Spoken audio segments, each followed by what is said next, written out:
We're diving back into college football on DraftKings and FanDuel and the differences between the two sites, but we're also going to talk about, you asked for it, showdown strategy, and we're starting right now. What's up, guys? Joe Holka here. Welcome to another daily fantasy sports and betting video. If this is your first time here and you want to become a profitable DraftKings player and get better at betting, start now by subscribing to the channel. Make sure you click that notification bell so you don't miss anything along the way. And if you're already a Holkamaniac, you know what to do. Smash that like button and we'll get rolling. So DraftKings versus FanDuel, what's the difference? How should we have different strategies on each site? In terms of DraftKings versus FanDuel, I want to rope this into the bonuses in some ways. So number one, are there bonuses on FanDuel, or is it similar to NFL where it's just much more touchdown driven? Number two, I feel like touchdowns can be more variance in the NFL, but since these teams are scoring so many points anyway, we know where a good majority of these touchdowns are going to come from. Like, is it dumb to say that touchdowns are a little bit more predictable and makes FanDuel a little bit less variant than maybe in the NFL? I think that the scoring is the same, I think, for both sites. So you get your 300-yard bonus, 100-yard bonus, all that stuff. FanDuel doesn't have any bonuses. Touchdowns are definitely the driving factor on FanDuel. You want your touchdown, but that said, yardage gets played in a lot more too.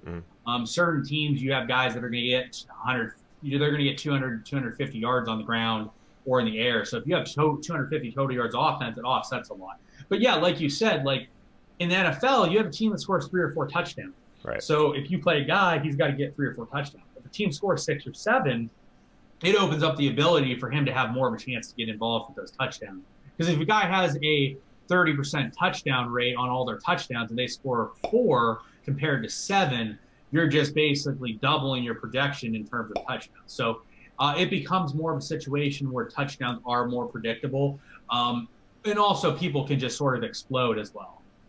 So what happens is FanDuel guys end up being way too cheap. And then what you do with that is you're able to fill in whoever you want. So FanDuel a lot of the time is a lot of stars, and you basically play the top guy, top guy, top guy, top guy, and then maybe you fill 1 or 2 more mediocre plays. But that could be a different position. It could be different spots. So for example, on Kyler Murray, who Joe and I have talked about off stream, is a GOAT. His first year when he was at Texas A&M, we knew he was a GOAT, and he played. He was 4,500 on FanDuel. So basically, he was the stone minimum. At the same time, I think Dalvin Cook was getting his first start for Florida State. He was also 4,500 on FanDuel. And like these were both situations where like, all right, Kyler Murray in a bad game is going to get 30. So he's the top quarterback no matter what at 4,500. And then you look at Dalvin Cook, it's like, okay, Dalvin Cook is projected to be the #1 running back on the slate at 4,500. So all you do is you play those 2 guys, and then your whole salary is wide open. And then what you do is you find that these guys are 30% owned, and you just laugh because people don't know what they're doing. By the way, guys, if you've ever found value in any of my videos or live streams, one of the best ways to support what I'm doing here for free is to throw me the follow over on Twitter. And if you're new to the community, I also do a ton of content that's exclusive to Instagram and IGTV. So if you take a few minutes and just make sure you're following me over there as well, I'd really appreciate it. Maybe you've tried Showdown for NFL. Is it different for college football? What should our strategy be? That's something that I've been playing a lot more of across a lot of different sports. I think there's a pretty decent edge in this. So how is college football Showdown different? What makes it such a better product than FanDuel?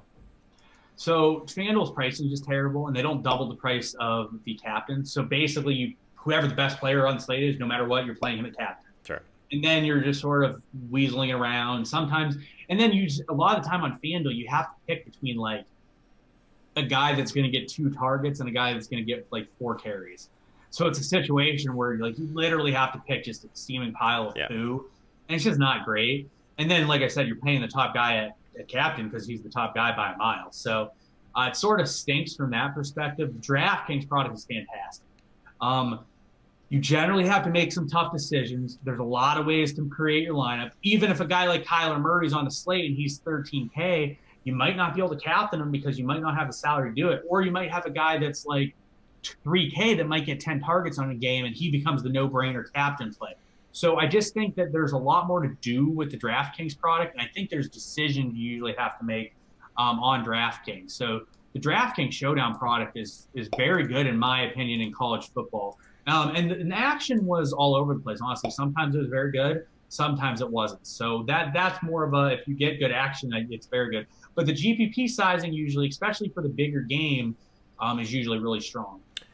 What are you looking for in a captain in college football showdown? Is it's similar? I guess in some ways it's got to be similar to classic, but we don't have like these like guys probably that are just like massive usage guys in college football. I could be wrong. Are you more or less looking for some of these running quarterbacks, or is a value captain in play at times? So let's expand upon captain a little bit.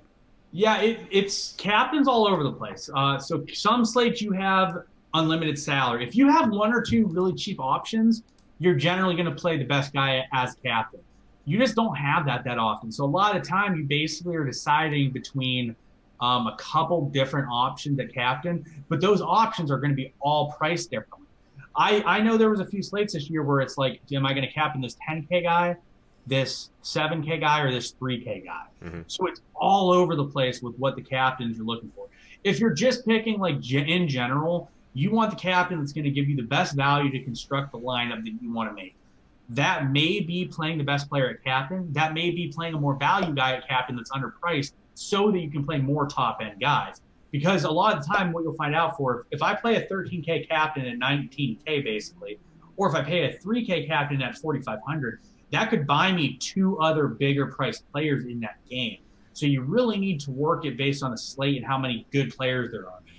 Depending on the slate, though, there might not be very many good players. If it's one game, you might have maybe three guys and you're like, these guys are good, everyone else stinks.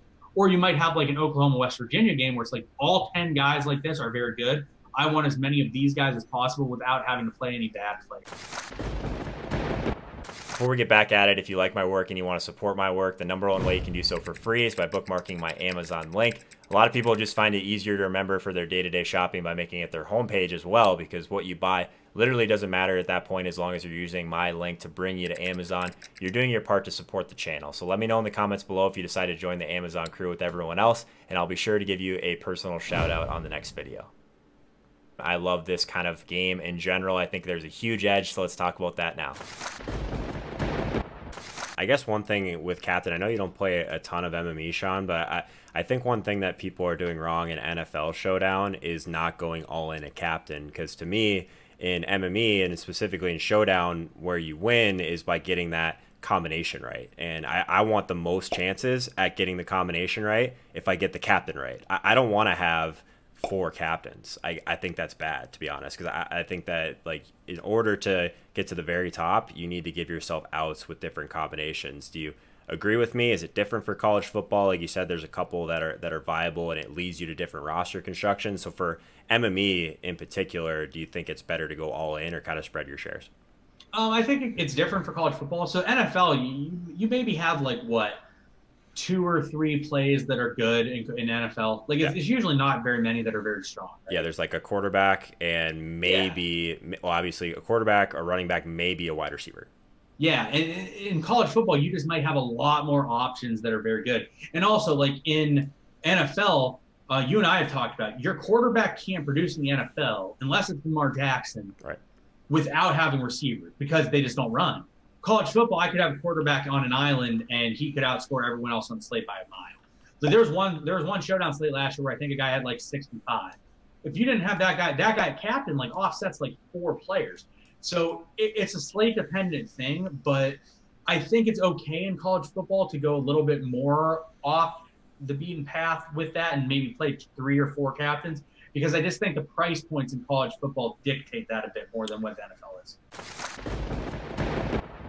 If you're looking to kind of invest in yourself and take your game to that next level, I do offer one-on-one coaching, so definitely check out joeholka.com/coaching if you want a little bit more information on that. Actually going to have group coaching for the first time during NFL this year, so I'm super pumped about those as well. If you have any questions in particular, definitely let me know in the comments. I'll get back to you as soon as possible. And a lot of people still like just want to continue to learn in this group YouTube setting. Appreciate you guys as always, but definitely check out the live streams over on Twitch. And if you have an Amazon Prime account, you automatically have access to a free Twitch Prime subscription, so make sure you're taking advantage of that. A bunch of subscriber-only perks. You get access to our Discord chat, and you really need to make sure you're taking advantage of the live streams. It's just a great asset to any of your DFS games for free, so make sure you're following over at twitch.tv/joeholka so you don't miss when I go live.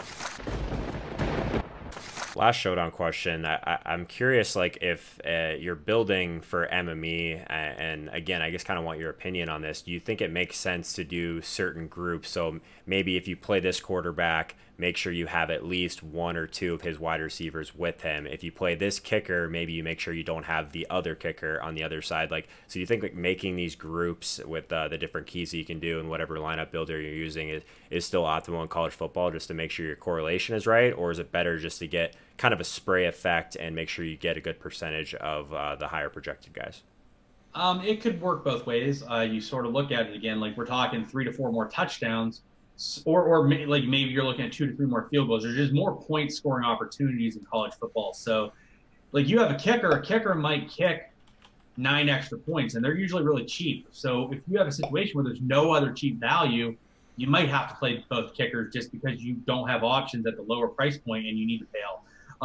It's not like that necessarily. Like obviously, you want some correlation, but you're looking at a situation where a quarterback can get value by running for 3 touchdowns. So if he's running for 3 touchdowns, receivers are really taking a hit. The running back's really taking a hit, so the correlation isn't as good.